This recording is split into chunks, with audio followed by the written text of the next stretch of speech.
نحمده ونصلي ونسلم على رسوله الكريم اما بعد فاعوذ باللہ من الشیطان الرجیم بسم اللہ الرحمن الرحیم۔ السلام علیکم بھائیو، کیسے ہیں آپ سبھی لوگ؟ امید کرتا ہوں اچھے ہوں گے اور اللہ سے دعا کرتا ہوں آپ اچھے ہی رہیں۔ جیسا کہ آپ سبھی کو پتا ہے ہمارا عقائد کورس چل رہا ہے اور اس کے اندر ہمارے الحمدللہ 6 بات مکمل ہو گئی، جس میں ہم نے جانا عقائد کیا ہوتے ہیں، عقائد کتنے طرح کے ہوتے ہیں، عقائد کی اہمیت کیا ہے۔ اب آتے ہیں عقائد کی دلائل کیا ہیں، جو ہم عقائد رکھتے ہیں ان کی دلیلیں کیا ہیں، کس چیز سے دلیلیں ہمیں لینی چاہیے۔ تو آئیے شروع کرتے ہیں بنا کسی دیری کے۔ بسم اللہ الرحمن الرحیم۔ ہم جو عقیدہ رکھتے ہیں تو اس کا پروف ہم کس چیز کو بنا سکتے ہیں، اس باب میں ہے۔ چیزیں ایسی ہیں جن کو پروف بناتے ہوئے ہم عقیدہ ایکسپٹ کر سکتے ہیں، مان سکتے ہیں۔ ان 4 چیزوں کے علاوہ کسی بھی چیز سے عقیدہ کبھی بھی ثابت نہیں ہو سکتا۔ اگر آپ ان 4 چیزوں کے علاوہ کسی چیز سے عقیدہ ثابت کرتے ہیں تو اگرچہ وہ عقیدہ صحیح ہو لیکن جو آپ نے دلیل پکڑی ہے وہ غلط ہی مانی جائے۔ وہ 4 چیزیں یہ ہیں: قرآن مجید، حدیث مبارکہ، عقل سلیم، سواد اعظم مطلب بڑی جماعت۔ عقیدہ ان 4 چیزوں سے ہی ثابت ہو سکتا ہے۔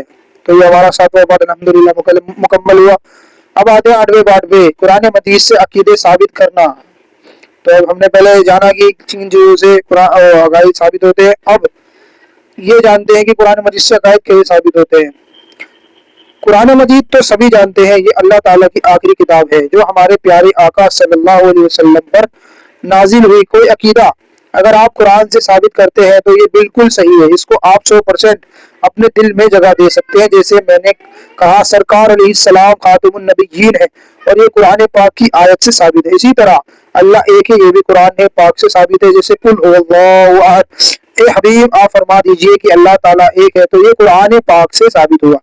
اگر کوئی پوچھے کہ قرآن پاک اللہ کی کتاب ہے، یہ کتاب ہے، یہ ثابت کرے۔ کچھ ایسے لوگ بھی ہوتے ہیں جو خدا پر ہی ایمان نہیں رکھتے، انہیں ملحد ایتھسٹ کہتے ہیں، جن کا کسی بھی دین اور مذہب سے تعلق نہیں ہوتا۔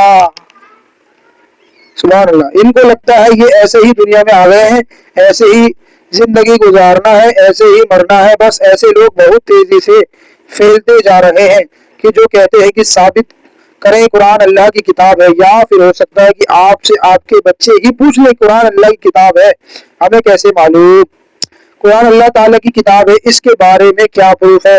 سب سے پہلے ایک کامن پروف یہ ہے کہ قرآن، سب سے پہلے کامن پروف ہے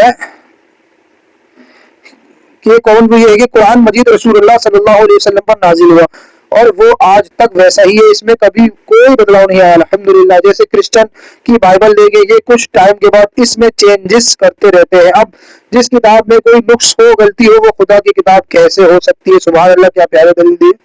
خدا تو وہ ہوتا ہے جس سے کوئی غلطی نہ ہو، تو اس سے اس کا جواب مل گیا، ان کا رد بھی ہو گیا۔ جو کہتے ہیں کہ بائبل کیوں نہیں ہے، یہودی کی کتاب کیوں صحیح نہیں ہے، ہندوؤں کی گیتا کیوں صحیح نہیں ہے، ہمارا قرآن ہی کیوں صحیح ہے؟ کچھ لوگ ایسا بھی سوالات کرتے رہتے ہیں، تو جواب یہی ہے کہ وہ کیسے صحیح ہو سکتے ہیں جو ہر 2 سال میں بدل دیتے ہیں اور کہتے ہیں ہم صحیح ہیں، ہم یہ چینج ہو گیا ہے۔ جو اس طرح کی باتیں کرے وہ بات ہی معتبر یا قابل قبول نہیں۔ اور قرآن مجید دنیا کی ایک واحد کتاب ہے جس میں کبھی کوئی چینجز نہیں آیا۔ جب سے رسول اللہ علیہ السلام پر نازل ہوا تھا تب سے لے کر آج تک وہی قرآن ہے الحمدللہ، کیونکہ اللہ نے فرمایا ہے کہ ہمیں اس کی حفاظت کریں گے۔ حتیٰ کہ نہ ایک زیر چینج ہوا نہ زبر چینج ہوا، جیسا تھا ویسے ہی ہے۔ اتنا زمانہ گزر گیا، تقریباً 1400 سال ہو گئے ہمارے نبی کو گزرے ہوئے، اس دنیا سے گئے ہوئے، پردہ فرمایا، تب سے یہ کتاب ویسے ہی چلی آ رہی ہے جیسے نازل ہوئی۔ تو اس کے حق ہونے میں کیسے شک کر سکتے ہیں؟ کیونکہ انسان سے غلطی ہونا کامن ہے، عام بات ہے، اس میں چینجز ہوتے رہتے ہیں، لیکن وہ قرآن جو سرکار علیہ السلام پر نازل ہوا تب سے لے کر آج تک اس میں کوئی غلطی ہوئی نہیں۔ اس سے پتہ چلتا ہے کہ یہ کسی بندے کا کام ہو ہی نہیں سکتا، یہ اللہ تعالیٰ کا کلام ہے، اسی لیے اتنا پرفیکٹ ہے۔ جو سب سے مضبوط دلیل یہی ہے، قرآن اللہ تعالیٰ کا کلام ہے۔ اب انشاءاللہ اگلی ویڈیو میں سیکنڈ دلیل جو ہے قرآن پاک جب مکہ اور مدینہ اور سیکنڈ دلیل پہ بات کریں گے انشاءاللہ. آج کی ویڈیو ہے کرتے ہیں. السلام علیکم ورحمۃ اللہ وبرکاتہ.